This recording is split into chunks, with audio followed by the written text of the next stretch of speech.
Good morning student. अपन ने last class में mechanism की बात कर रहे थे। मैकेनिज्म में भी अपन ने इंटरमीडिएट कॉम्प्लेक्स फॉर्मेशन थ्योरी तक पढ़ ली थी। तो सबसे पहली चीज ध्यान रखना है कि जो ये मैकेनिज्म होता है बेटा किसके लिए फॉलो होगा? होमोजीनस कैटालिसिस के लिए। किसके लिए फॉलो होगा? होमोजीनस कैटालिसिस के लिए। होमोजीनस कैटालिसिस आप सभी बहुत आराम से देख चुके हैं, समझ चुके हैं, ठीक है। आज अपन दूसरी थ्योरी की बात करेंगे। दूसरी थ्योरी कौन सी आती है? Adsorption theory. दूसरी थ्योरी कौन सी है? Adsorption theory. अब एडजॉर्प्शन थ्योरी में क्या काम होगा? एडजॉर्प्शन थ्योरी में एडजॉर्प्शन अधिशोषण का उपयोग होता है, ठीक है। तो इस थ्योरी को बहुत ध्यान से समझना है। उसके बाद इन दोनों थ्योरीज में कंपैरिजन भी अपन देख लेंगे ताकि दोनों थ्योरीज बहुत अच्छे से क्लियर हो सके कि दोनों थ्योरीज में डिफरेंस क्या क्या है, ठीक है। तो चलिए चलते हैं। तो देखो एडजॉर्प्शन थ्योरी में सबसे पहले अपन बात करते हैं डायग्रामेटिक। डायग्रामेटिक समझने की कोशिश करते हैं कि भाई एडजॉर्प्शन थ्योरी कैसे काम करती है। और मोस्ट इंपॉर्टेंट चीज क्या है? जो एडजॉर्प्शन थ्योरी होती है बेटा किसके लिए यूज की जाएगी? इंटरमीडिएट की जाती थी होमोजीनस के लिए। तो एडजॉर्प्शन थ्योरी किसके लिए होगी? फॉर हेट्रोजीनस कैटालिसिस के लिए। किसके लिए होगी? हेट्रोजीनस कैटालिसिस, ठीक है। ये चीज ध्यान रखना है, कभी कभी क्वेश्चन बन जाता है अपने फाउंडेशन में, ठीक है। अब डायग्रामेटिक बात करते हैं। तो अपन ने लिया ये R1। R1 का मतलब क्या हो गया? रिएक्टेंट 1 प्लस ये अपन ने क्या ले लिया? R2। R2 का मतलब क्या हो गया? रिएक्टेंट 2। ये दोनों रिएक्ट करेंगे और अपन ने यहां पर एक क्या लगा दिया? यहां पर अपन ने एक लगा दिया क्या? कैटालिस्ट। तो यहां पर अपना क्या बन जाएगा? प्रोडक्ट बनेगा, ठीक है। इस चीज को समझना क्या है? ये जनरल रिएक्शन है भाई। इसको अगर मैं इस तरह से लिखना चाहूं तो लिख सकता हूं R1 plus R2 gives catalyst C और यहां पर अपना क्या बन जाएगा? प्रोडक्ट। यही चीज है, इसको मैंने डायग्रामेटिक फॉर्म में लिख दिया। R1 का शेप कुछ इस तरीके से है, R2 इस तरीके से और कैटालिस्ट इस तरह से, ठीक है। तो अब देखो क्या होगा। सबसे पहले अपने पास ये कैटालिस्ट पड़ा हुआ था। क्या पड़ा हुआ था? कैटालिस्ट। यहां पर ढेर सारे क्या थे? R1। क्या थे? ढेर सारे R1। और इसी तरीके से यहां पर ढेर सारा क्या था? आपका R2। समझना क्या था? ये कैटालिस्ट पड़ा हुआ है, यहां पर ढेर सारे R1 थे। There are so many reactant first molecules and here there are so many reactant 2 molecules in a very large amount, right. अब क्या करेंगे? ये डिफ्यूज होंगे। क्या होंगे? डिफ्यूज होंगे, विस्तृत होंगे। और डिफ्यूज होके कहां पर आ जाएंगे? कैटालिस्ट की सरफेस पे। और विस्तृत होके कहां पर आ जाएंगे? उत्प्रेरक की सतह पर। और उत्प्रेरक की सतह पर आएंगे और यहां पर आपका क्या हो जाएगा? यहां पर आपका हो जाएगा एडजॉर्प्शन। क्या हो जाएगा?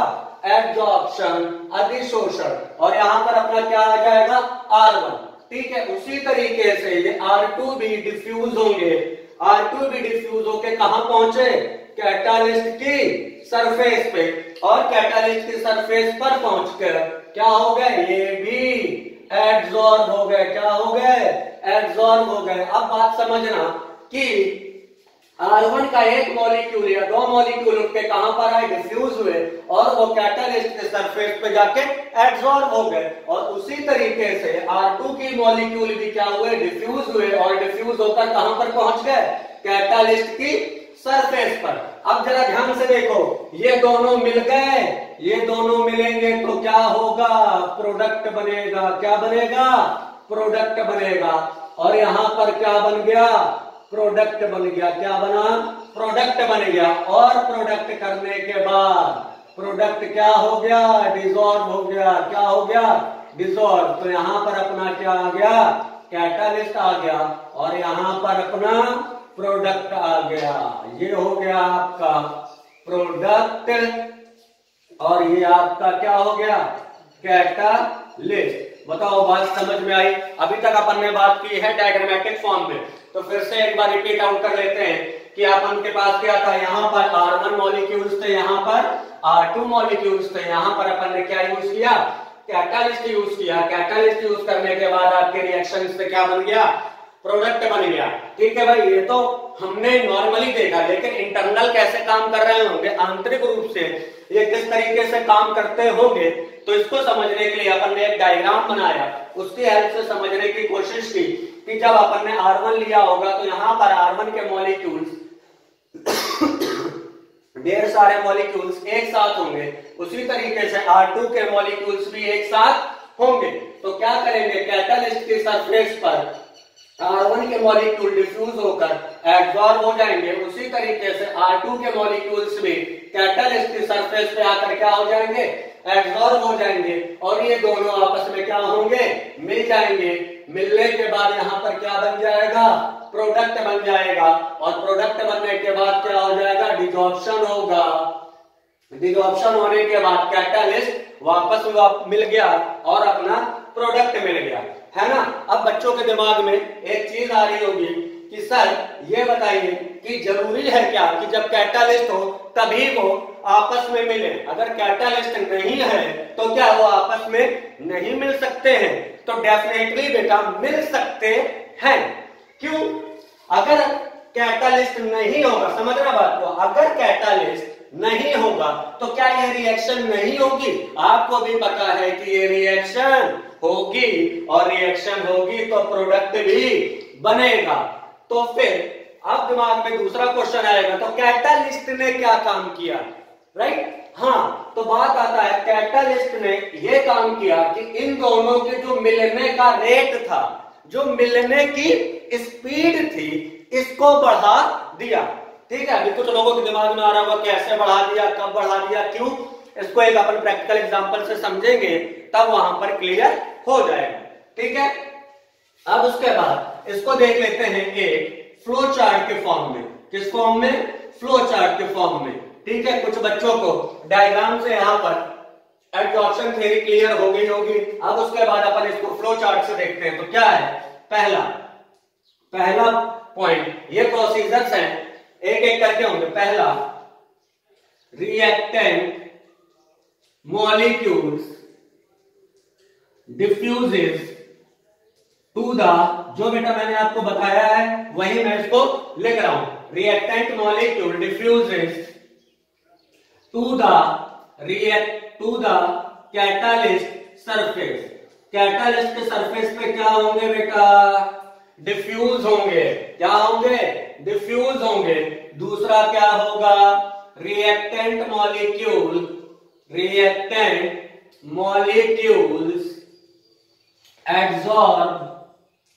absorb on the catalyst surface। Catalyst surface पे बेटा क्या हो जाएंगे? ये एब्जॉर्ब हो जाएंगे। उसके बाद क्या होगा? रिएक्शन अकर्स, रिएक्शन हो जाएगी दोनों के बीच में। रिएक्शन होने के बाद क्या कांड होगा? रिएक्शन होने के बाद प्रोडक्ट फॉर्मेशन होगा। क्या होगा? प्रोडक्ट फॉर्मेशन होगा।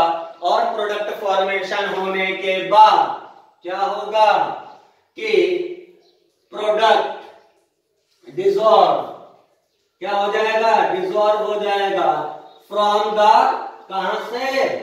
कहां पर एब्जॉर्ब हुआ था भाई? जहां पर एब्जॉर्ब हुआ था वहीं से तो डिसॉल्व होगा। From the catalyst surface. कहां से? From the catalyst surface. ठीक है, उसके बाद क्या होगा? उसके बाद देखने वाली बात है कि डिसॉल्व हो गया, फिर से क्या होगा? Diffuse towards the bulb. Towards the bulb का मतलब क्या है बेटा? कि वो अपने इससे डिअटैच होके अलग होके चला जाएगा। जैसे यहां पर आया था फिर से ये क्या होगा, डिफ्यूज हुआ, डिफ्यूज होने के बाद अलग हो गया। बताइए बात समझ में आई, पॉइंट क्लियर है? ठीक है, अब बात करते हैं एक प्रैक्टिकल एग्जाम्पल की। एक प्रैक्टिकल एग्जाम्पल की, इसको समझने के लिए अपन एक बात कर लेते हैं, किसकी? प्रैक्टिकल एग्जाम्पल की। किसकी बात करते हैं? प्रैक्टिकल एग्जाम्पल की। ठीक है, प्रैक्टिकल एग्जाम्पल को समझने के लिए देखिए क्या करना पड़ेगा कि मान लीजिए एक ये क्या है, जंतु है। क्या है ये? जंतु है। ठीक है, इसका नाम अपन ने दे दिया, जंतु का नाम क्या था? R1। उसी तरीके से ये एक दूसरा जंतु है, इसको क्या नाम दे दिया? R2। ये दोनों मिले क्या बन गया? प्रोडक्ट। ठीक है, अब पॉइंट समझना कि बोला भाई ये दोनों आपस में क्या है? फ्रेंड्स हैं। ठीक है, लेकिन इसके घर वालों को ये फ्रेंड नहीं पसंद है और इसके घर वालों को ये फ्रेंड नहीं पसंद है। तो ठीक है, लेकिन भाई दोनों में दोस्ती बहुत अच्छी है, ऐसा सभी के घरों में होता है। देखिए अगर एक कॉमन बात की जाए तो थोड़ी सी आपको शायद हंसी भी आ सकती है और थोड़ा सा गम भी हो सकता है। तो हर बंदे के दोस्तों में एक दोस्त ऐसा जरूर होता है, ठीक है, जिसके लिए उसके घर वाले कहते हैं कि बेटा इससे दूर रहना है। ठीक है, ये आपको पता होगा, सभी फ्रेंड्स सर्किल में, सभी के फ्रेंड सर्किल में एक ऐसा दोस्त जरूर निकल के आता है जिससे पेरेंट्स क्या कहते हैं, बेटा आपको दूर रहना है। घर वालों को बिल्कुल भी वो बंदा पसंद नहीं होता है। ठीक है, तो वही चीज है कि भाई दोस्ती तो अच्छी है और घर वालों को जो पसंद नहीं होता है, हमारी दोस्ती उससे ही ज्यादा अच्छी होती है ना? ये बात कॉमन। हाँ देखिए कुछ बच्चों के चेहरे पे हंसी आ रही है। ठीक है, अब इसके लिए क्या करते हैं, भाई दोस्ती है तो दोस्ती तो निभानी पड़ेगी। तो क्या किया कि भाई ये इससे डायरेक्टली नहीं मिल सकता, ये इससे डायरेक्टली नहीं मिल सकता है। ठीक है, अब आपको पता है मिलेगा तो बहुत प्रॉब्लम है। तो इसके लिए अपन ने क्या किया कि भाई एक मैंने तीसरा बंदा ढूंढा। क्या ढूंढा? एक तीसरा बंदा ढूंढा। अब तीसरे बंदे का नाम मैंने क्या दे दिया? सी, जिसको अपन क्या कह रहे हैं? कैटलिस्ट। ठीक है, और जैसे मैंने बोला कि आप सभी के फ्रेंड सर्किल में एक ऐसा दोस्त होता है जिसको पेरेंट्स बिल्कुल भी पसंद नहीं करते हैं। तो सभी की फ्रेंड सर्किल में एक ऐसा भी दोस्त होता है, एक ऐसा भी दोस्त होता है जिसका विश्वास आपसे भी ज्यादा आपके पेरेंट्स करते हैं। क्या ये बात सही है? होता है ना कि दो टाइप के दोस्त आपको आपके फ्रेंड सर्किल में मिलेंगे। एक फ्रेंड ऐसा मिलेगा जिसको पेरेंट्स पसंद नहीं करते हैं, शक्ल देखना पसंद नहीं करते हैं, और एक ऐसा भी फ्रेंड मिलेगा जो जिसकी बात आपके घर वाले आपसे भी ज्यादा मानते हैं, है ना?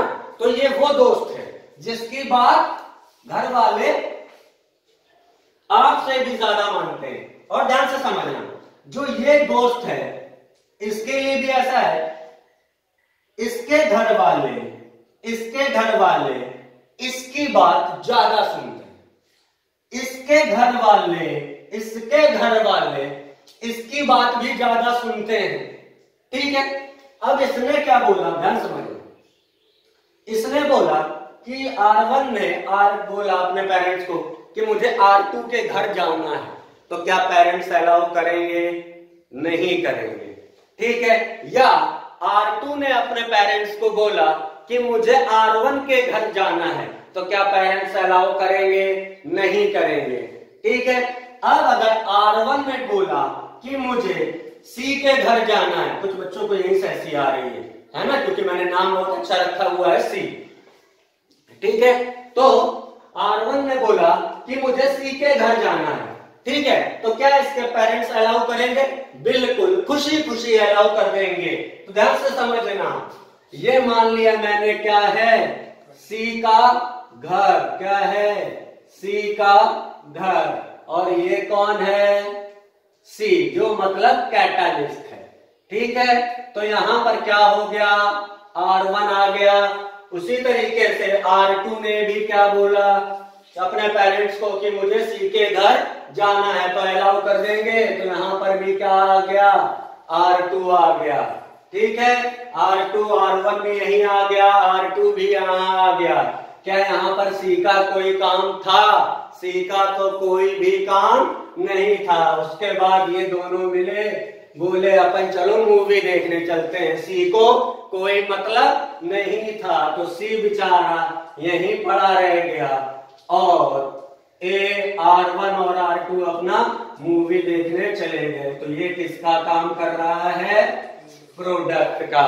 बताइए ध्यान से, पहले देखना है आपको, मैंने 3 तरीकों से एब्जॉर्प्शन थ्योरी एक्सप्लेन की है। पहला है डायग्रामेटिक फॉर्म में, दूसरा है फ्लो चार्ट के फॉर्म में, और तीसरा है एक प्रैक्टिकल एग्जाम्पल के फॉर्म में। ठीक है, ये तीनों चीजें आपको ध्यान से देखनी है और चीजों को बहुत अच्छे से समझना है। जो भी आपके डाउट्स आते हैं प्लीज उसको कमेंट में लिख के बताएं, उसके सॉल्यूशंस भी आपको मिलेंगे। Thank you.